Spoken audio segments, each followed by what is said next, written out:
Saudara-saudariku yang terkasih dalam Kristus, selamat berjumpa kembali dalam Renungan Harian Katolik di hari Sabtu 9 November 2024. Pada hari ini kita akan bersama-sama mendengarkan dan merenungkan firman Tuhan dari Injil Yohanes bab 2 ayat 13 sampai 22. Dalam nama Bapa dan Putra dan Roh Kudus. Amin. Tuhan bersamamu dan bersama rohmu. Inilah Injil Tuhan kita Yesus Kristus menurut Yohanes. Dimuliakanlah Tuhan. Ketika hari raya Paskah orang Yahudi sudah dekat, Yesus berangkat ke Yerusalem. Di halaman bait Allah didapatinya pedagang-pedagang lembu, domba, dan merpati, dan penukar-penukar uang yang duduk di situ. Ia membuat cambuk dari tali, lalu mengusir mereka semua dari bait Allah, dengan semua domba dan lembu mereka. Uang penukar-penukar dihamburkannya ke tanah, dan meja-meja mereka dibalikannya. Kepada pedagang-pedagang merpati ia berkata, "Ambil semuanya ini dari sini. Jangan kamu membuat rumah Bapakku menjadi tempat berjualan." Lalu teringatlah murid-muridnya bahwa ada tertulis, "Cinta untuk rumahmu akan menghanguskan aku." Para pemuka Yahudi menantang Yesus, katanya, "Tanda apakah yang dapat engkau tunjukkan kepada kami bahwa engkau berhak bertindak demikian?" Jawab Yesus kepada mereka, "Runtuhkanlah bait suci ini dan dalam 3 hari aku akan membangunnya." Lalu kata para pemuka Yahudi itu kepadanya, 46 tahun orang mendirikan bait suci ini, dan engkau dapat membangunnya dalam 3 hari? Namun yang dimaksudkannya dengan bait suci ialah tubuhnya sendiri. Karena itu, sesudah ia bangkit dari antara orang mati, murid-muridnya teringat bahwa hal itu telah dikatakannya, dan mereka pun percaya kepada kitab suci dan kepada perkataan yang telah diucapkan Yesus.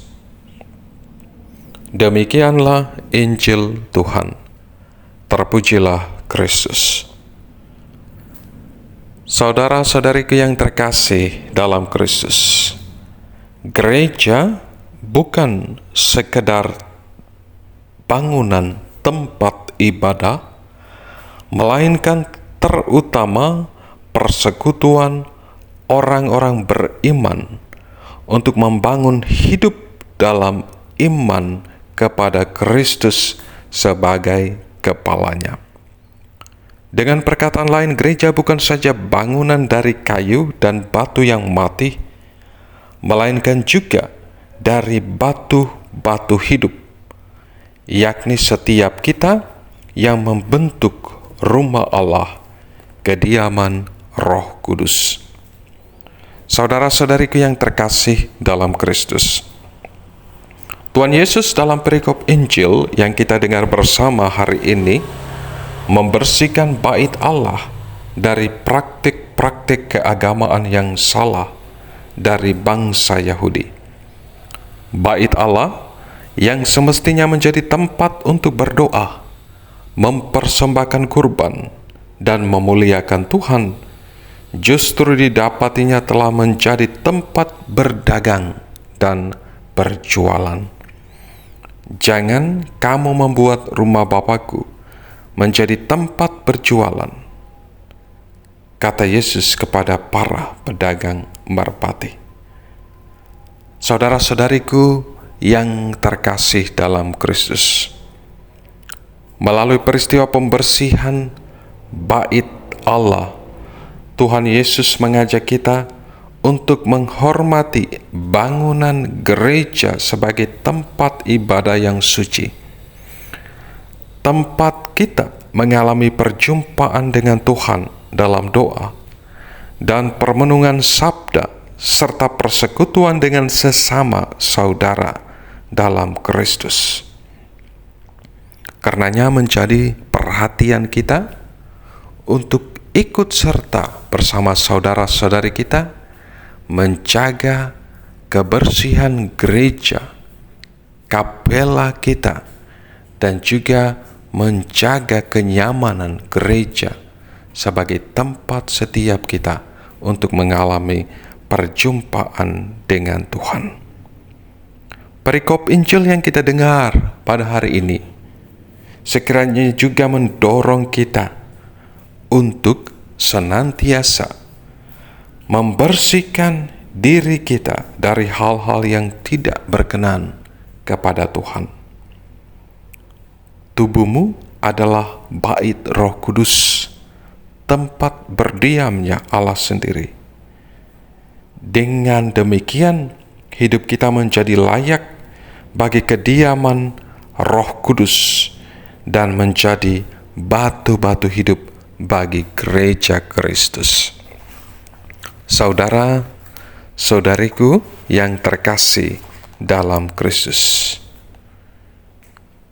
mari jangan membiarkan gereja menjadi tempat mencari keuntungan materi dan tempat transaksi-transaksi untuk keuntungan pribadi. Gereja bukan sekedar tempat ibadah, tetapi rumah doa, tempat kudus bagi setiap kita untuk mendekatkan diri dengan Allah.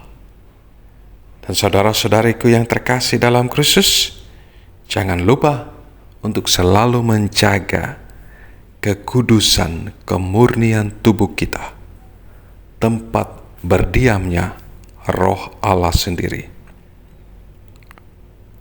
Kesadaran ini harus terus dibangun agar gereja menjadi sarana kesucian dan bukan menjadi sumber dosa.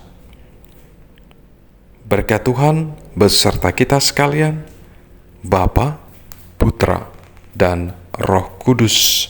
Amin.